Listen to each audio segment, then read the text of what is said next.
above average. God didn't call you to blend in. In Colossians 3:23 says, "Whatever you do, work at it with all your heart, as working for the Lord, not for human masters." Many Christians today are saved, satisfied, seated, and stuck. They're spiritually alive but living below their calling. They're in the church but not making a difference. They're average, not because God made them that way, but because they've settled for it. Being average is safe. Above average is surrendered. He died to make you new, and to make you an influence, a light, a force in this world. So how do we break free from average? But before I continue, if this is your first time watching this video, tell us where you're from. We would love to know how far this video has reached others. And if you don't mind, please subscribe to our channel for more. So let's look at 4 keys to living an above-average Christian life. 1. Excel in who you are. Romans 12:6. We have different gifts according to the grace given to each of us. You can't be above average trying to copy everyone else. God didn't mass-produce you, He handcrafted you. Psalm 139:14 says, "I praise you because I am fearfully and wonderfully made." You are not called to be someone else. You are called to be the best you for God's glory. Excellence begins with authenticity. Stop comparing your calling. If you're a husband, excel being a husband. Don't try to be the wife, that is not your role. And vice versa. If you're a student, excel being a student. Whoever you are in whatever season in your life, excel and embrace it and work with it. Stop hiding your uniqueness. You carry something no one else does. A spoon and a knife have different purposes. If the spoon tries to cut steak, it fails. Be who God shaped you to be and you'll shine. You can't be above average if you're pretending to be someone else. 2. Excel at being where you are.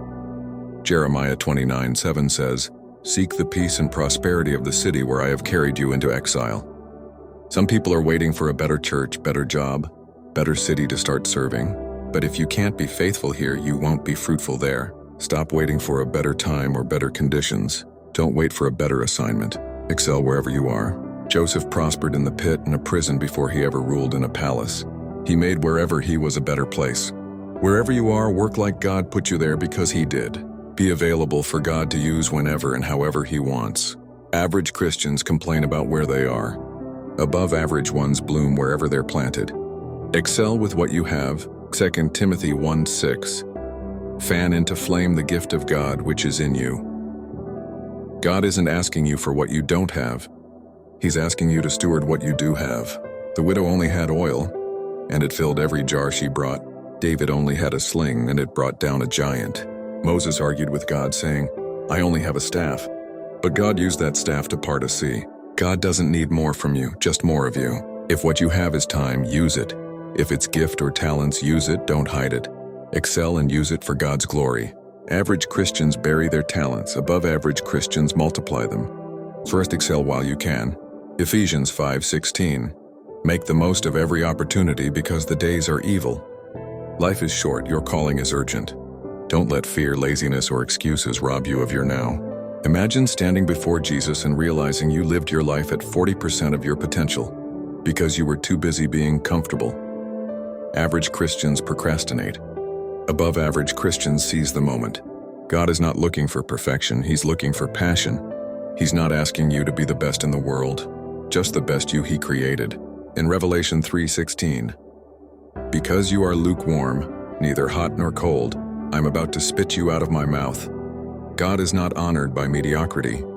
He's glorified by excellence, the kind that comes from a surrendered life.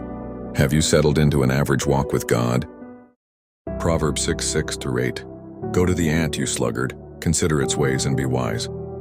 The characteristics of ants teaches true disciples of Jesus about diligent work, foresight, and teamwork. Just as ants diligently gather food for the future, disciples should prepare for the future through spiritual growth and good works.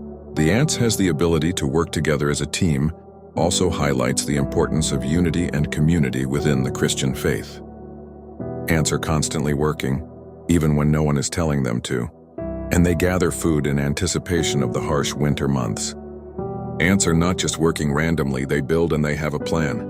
They understand the importance of gathering food during the summer to prepare for the winter, and they build their nests strategically for the best protection. This teaches disciples to think about the long-term consequences of their actions and to make plans that align with their faith. Ants work together as a colony, each individual playing a specific role that benefits the entire group. This highlights the importance of community within the Christian faith, where everyone is part of the body of Christ and should work together to serve one another and fulfill God's purpose. Ants are persistent and resourceful. They don't give up easily and will find a way around obstacles even if it means taking a different path. Disciples should learn from this example and persevere in their faith, even when facing challenges and obstacles, and find ways to overcome them with faith and community support. Ants don't wait to be told. They work in teams. They work in season. They prepare in advance. They carry far more than they seem capable of. An ant may weigh a fraction of a gram, yet it can carry 10-50x its weight. An ant has no boss, yet it outworks most humans, especially the average Christians, with no excuses. Don't be a lukewarm believer. Be an ant in a world of grasshoppers. Live wisely. Live excellently. Is your fire still burning or just flickering? Today I pray that you break out of the comfort zone and step into the above-average life God called you to live. Leave a comment if this video has blessed you.